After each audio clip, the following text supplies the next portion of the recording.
tungod sa daghang mga luha nga midagayday gikan sa mga mata sa mga parokyanos nga karon gimingaw tungod kay ang ilang padrikura nga nangalagad nila sa unom ka tuig karon mobiya na kanila.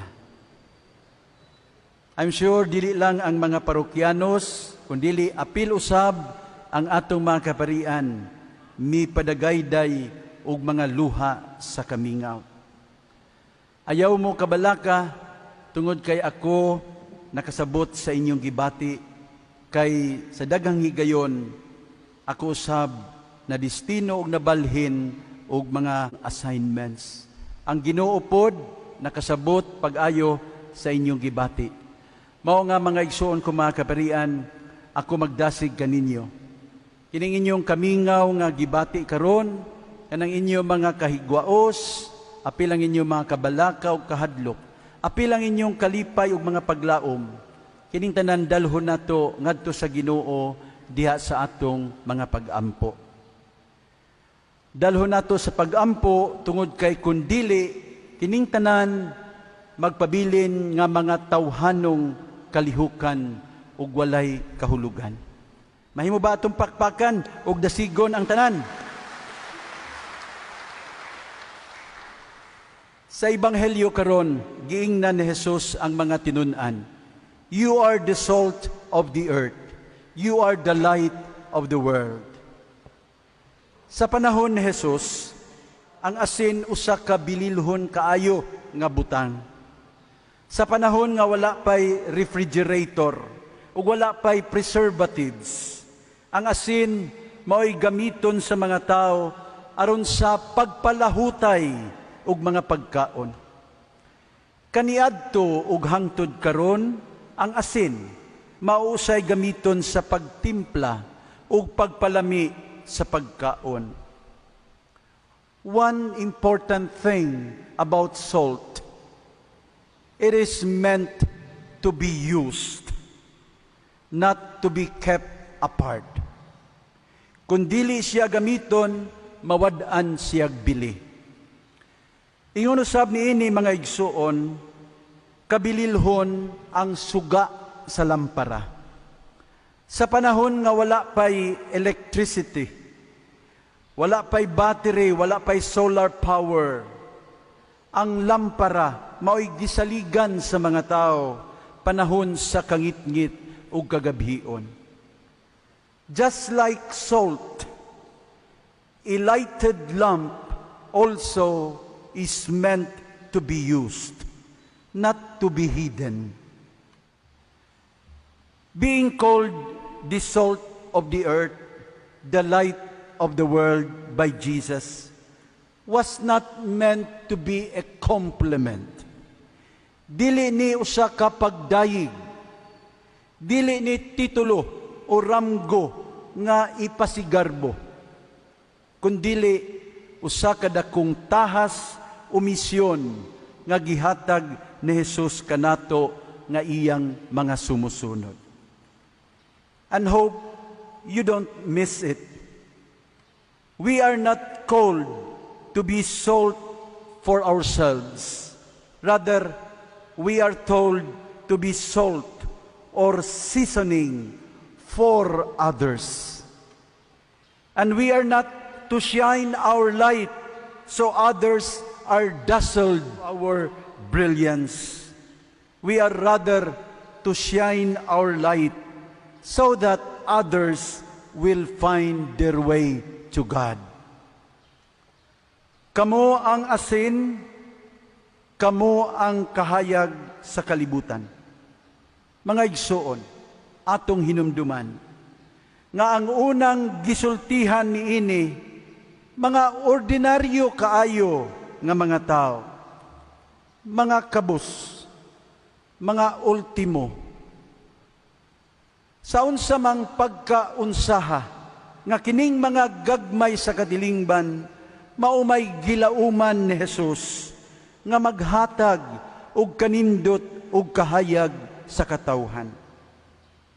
Mga igsoon kong mga kaparian, kuno galing giisip nato karon ang kaugalingon nga igo-igo lang og kahibalo, igo-igo lang og talento, basin og hinaot kining ebanghelyo makadasig kanato.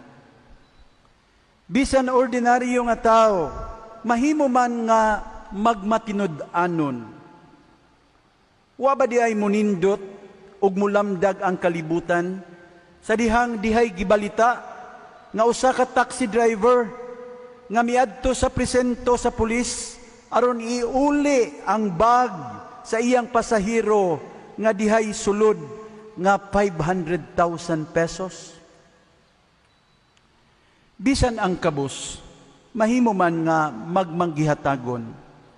Wa ba di ay munindot ug mulamdag ang kalibutan sa dihang usa ka mag-uuma, tigulang nga lalaki, miadto sa balay sa obispo aron muhatag og usa ka sako nga bugas abot sa iyang gamay nga uma aron itabang sa mga naglisod ning pandemya. Bisan ang ordinaryo nga tao, mahimo man nga instrumento sa Dios aron pag-ayo sa kinaiyahan.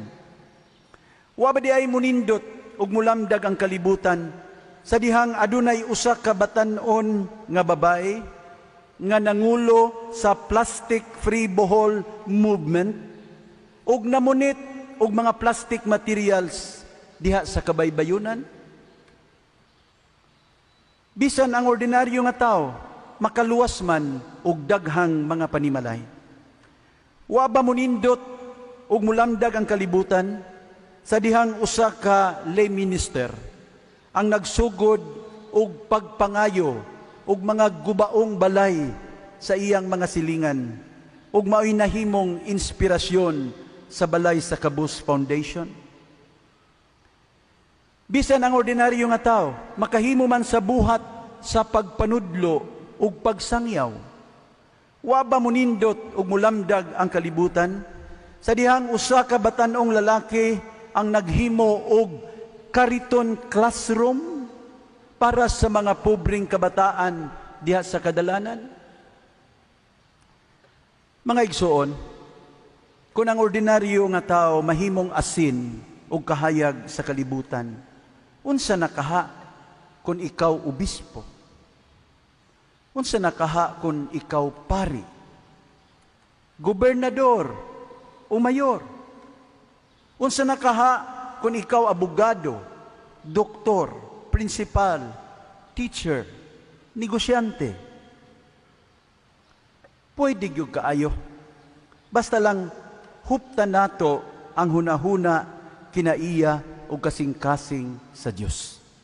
Mahimo nato kini tungod kay kita gihimo baya sa hulagway o kasamahan sa Dios. Dili ba? Bag-o lang nagmisa ko funeral mass sa usa ka doktor sa lungsod. Og nindot kaayo kay nabati nako ang gugma sa mga tao nining maong doktor nga namatay. Ako nadunggan daghang istorya nga kining maong doktor niadtong baskog pa siya. Matinabangon kaayo, walay pasyente nga balibaran, bisan walay kwarta iyang atimanon, mahimor gani siyang bayran og lagutmon, mahimor ag bayran o tagaan lag usa ka manok. Di ba kining maong doktor asin ug kahayag sa kalibutan? Mga igsoon, ang asin ug ang nagsiga nga lampara, sayri ninyo, mapahimuslan lang, makahatag lang og kalami ug kahayag kun kini andam nga mawala sa kaugalingon. Si Jesus mao ang atong labing unang asin ug labing unang kahayag to give us life and to give us light. He emptied himself and took the form of a servant, being born in the likeness of men. He humbled himself and became obedient until death, even death on a cross. Philippians chapter 2, verses 6 to 11. Sa mga igsuon kong mga kaparian, nga niya karon dinhi, midawat sa ilang new assignments, ako magdasig kaninyo. Pinaagi sa pagpahinumdom, ginamit ang mga pulong ni San Pablo diya sa atong unang pagbasa karon. Ang Dios mao gayud ang nagpili kanato ug gipatikan kita niya sa timaan nga kita iya na ug gihatagan kita niya sa Espiritu Santo dinhi sa atong kasing-kasing ingon nga pasalig. 2 Corinthians 1 verses 18 to 22. Kining maong mga pulong magpahinumdum kanato sa atong pagkapinili, sa atong talagsaong bokasyon, isip mga Kristiyano o isip mga kaparian. Magampo kita nga dili kita mapakyas sa pagtuman sa tawag og pribilehiyo nga gihatag kanato sa Ginoo. Kada adlaw pangutan-on nato ang kaugalingon diha sa atong pag-ampo. How can I be salt and light for others today? Naay classic nga istorya mahitungod sa usa ka pari nga bag-o lang nga gidestino sa usa ka mamingaw nga lugar. Og niabot ang adlaw nga mustunga siya sa bukid aron magmisa sa unang higayon sa baryo. Og didto sa bukid, samtang siya nagsakay siyang motor, niabot siya og cross nga dalan. Nangutana siya sa usa ka bata nga iyang nalabyan, "Dong, asa man ang kapilya dinhi sa inyong baryo?" Ug ang bata medyo nataha niya kay bag-o mang naong. Unya ang pari na marayg sa bata, "Dong, please, ubani ko. Tultuli ko sa dalan padulong sa kapilya. Ug tultulan ko usab ikaw sa dalan padulong sa langit." Ang bata mipahiyom ug mitan-aw niya, dayog ingon, "Pag-chore diha, sir, wa gani ka katultol sa kapilya, sa langit pa ba?"